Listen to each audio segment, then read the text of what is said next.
شروع اللہ کے نام سے جو بڑا مہربان نہایت رحم والا ہے۔ حضرت انس رضی اللہ تعالیٰ عنہ سے روایت ہے کہ صحابہ کرام میں سے 3 آدمی رسول اللہ صلی اللہ علیہ وآلہ وسلم کے ازواج مطہرات کے پاس آئے اور آپ کی عبادت کے بارے میں دریافت کرنے لگے، یعنی انہوں نے دریافت کیا کہ نماز، روزہ وغیرہ عبادات کے بارے میں حضور صلی اللہ علیہ وآلہ وسلم کا معمول کیا ہے۔ جب ان کو بتلایا گیا تو محسوس ہوا کہ گویا انہوں نے اس کو بہت کم سمجھا اور آپس میں کہا کہ ہم کو رسول اللہ صلی اللہ علیہ وآلہ وسلم سے کیا نسبت، ان کے تو اگلے پچھلے سارے قصور اللہ تعالیٰ نے معاف فرما دیے ہیں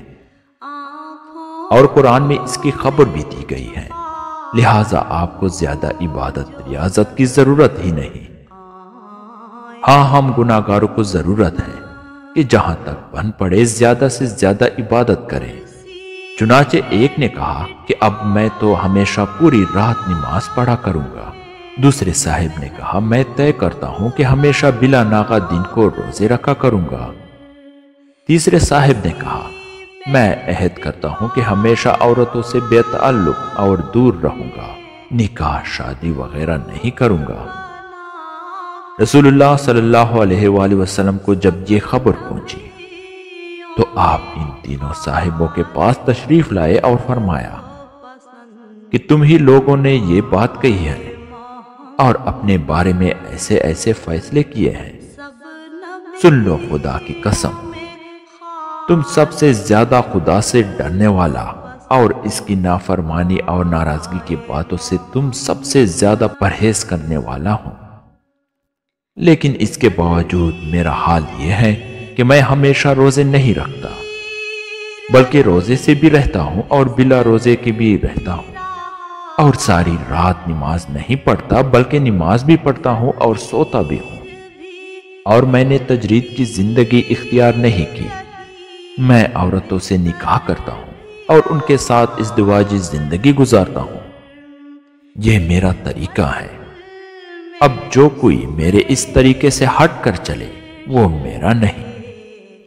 جن 3 صحابیوں کا اس حدیث میں ذکر ہے، بظاہر ان کو یہ غلط فہمی تھی کہ اللہ تعالیٰ کی رضا اور آخرت میں مغفرت و جنت حاصل کرنے کا راستہ یہ ہے کہ آدمی دنیا اور اس کی لذتوں سے بالکل کنارہ کشی اختیار کر لے اور بس اللہ کی عبادت میں لگا رہے۔ اپنی اسی غلط فہمی کی بنا پر وہ سمجھتے تھے کہ رسول اللہ صلی اللہ علیہ وآلہ وسلم کا یہی حال ہوگا، لیکن جب ان کو ازواج مطہرات سے عبادت، نماز، روزہ وغیرہ کے بارے میں حضور صلی اللہ علیہ وآلہ وسلم کا معمول معلوم ہوا تو انہوں نے اپنے خیال کے لحاظ سے ان کو بہت کم سمجھا، لیکن آزرائے عقیدت و ادب اس کی توجیہ یہ کی کہ آپ صلی اللہ علیہ وآلہ وسلم کے لیے تو اللہ تعالیٰ کی طرف سے مغفرت اور جنت میں درجات عالیہ کا پہلے سے فیصلہ ہو چکا ہے، اس لیے آپ کو عبادت میں زیادہ مشغول رہنے کی ضرورت ہی نہیں۔ ہمارا معاملہ دوسرا ہے، ہم کو اس کی ضرورت ہے، اور اس بنا پر انہوں نے اپنے لیے یہ فیصلے کیے جن کا حدیث میں ذکر ہے۔ رسول اللہ صلی اللہ علیہ وآلہ وسلم نے اپنی مثال پیش کر کے ان کی غلط فہمی کے اصلاح اور تنبیہ فرمائی۔ آپ صلی اللہ علیہ وآلہ وسلم نے فرمایا کہ مجھے تم سب سے زیادہ اللہ کا خوف اور آخرت کی فکر ہے، اس کے باوجود میرا حال یہ ہے کہ میں راتوں کو نماز بھی پڑھتا ہوں اور آرام بھی کرتا ہوں، دنوں میں روزے سے بھی رہتا ہوں اور بلا روزے بھی رہتا ہوں،